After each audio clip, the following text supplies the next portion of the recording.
En el episodio anterior, Esther nos contó sobre cómo esa dolencia misteriosa que por generaciones había afectado a su familia, ahora tenía un nombre. Pero la historia no termina aquí. Cuando diagnostican a mi familia, tuvimos que armar el árbol genealógico, empezar a investigar por dónde venía la enfermedad. Al haber diagnosticado a mi hermano Juan Ramón, teníamos que en realidad buscar el origen para saber si la enfermedad provenía de mi familia materna o paterna.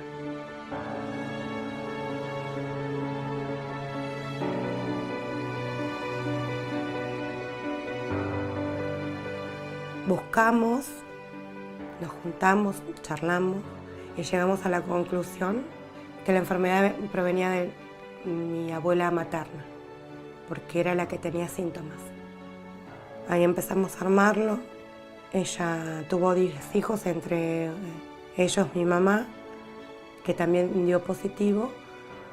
Y bueno, somos 7 hermanos y 4 dieron positivo también. A partir de ahí pensamos en la familia que todavía vive en Tucumán y en los hermanos de mi mamá, de los cuales la mayoría optó sí por realizar el diagnóstico. Mi tía Silvia dio positivo, al igual que su hijo Fernando y Mariela, mis primos. Y mi tío segundo, que fue diagnosticado positivo, falleció sin poder recibir un tratamiento, ya que la enfermedad había avanzado mucho en él. Me acuerdo que una mañana golpeaban la puerta, pero muy fuerte, y era ella. Tío, dice, han descubierto la enfermedad de Fabry, han descubierto de Fabry lo que tienen los chicos, y lloraba desconsoladamente.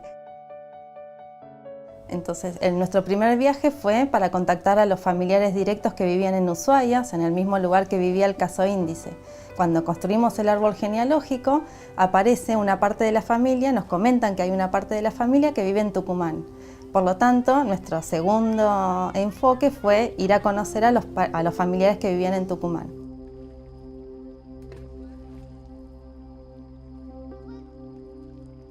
Entonces, al no ser profesional de la salud, lo único que tenía a mi mano para determinar la enfermedad eran los angioqueratomas.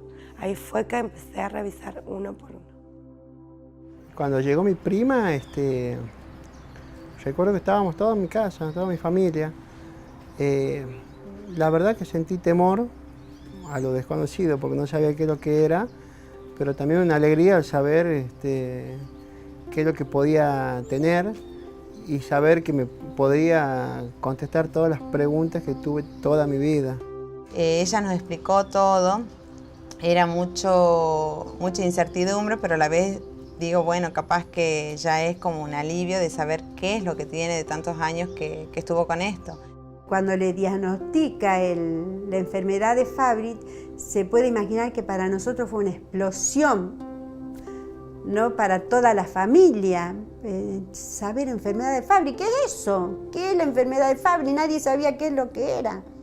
En esa consulta de asesoramiento, lo que vamos a hablar con el paciente tiene que ver con las implicancias de la enfermedad, cómo se transmite, cómo se hereda, cómo aparece en la familia y todos los controles clínicos que debe realizar el paciente desde su diagnóstico en adelante.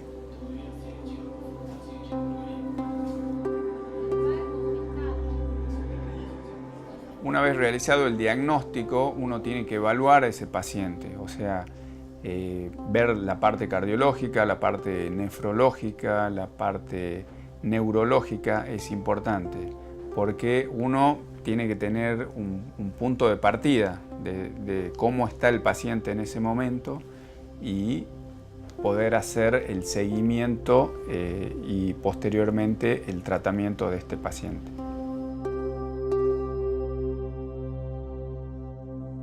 Si esa doctora no hubiese sabido que era Fabry, nuestra vida hubiese sido muy fea, porque los chicos hubiesen seguido con los dolores y hubiésemos seguido equivocados, y quizás yo hubiese perdido a mis hijos, así como perdí a mi sobrino tan joven. con 40 años.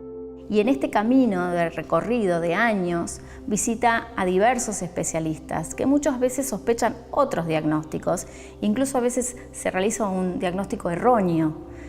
O sea que sí que es un camino muy difícil y muy largo para los pacientes, no solo para los pacientes con enfermedad de Fabry, sino para todos los pacientes con enfermedades poco frecuentes.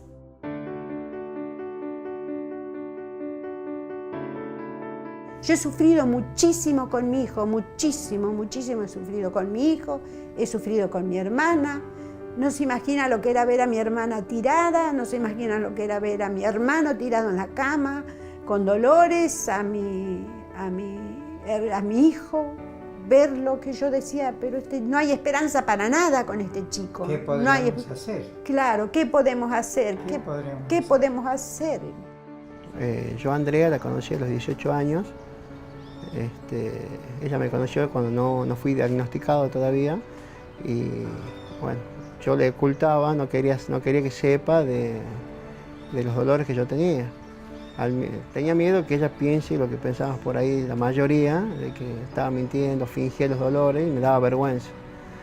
Pero bueno, un momento que me agarró una crisis en la casa de ella, con dolores.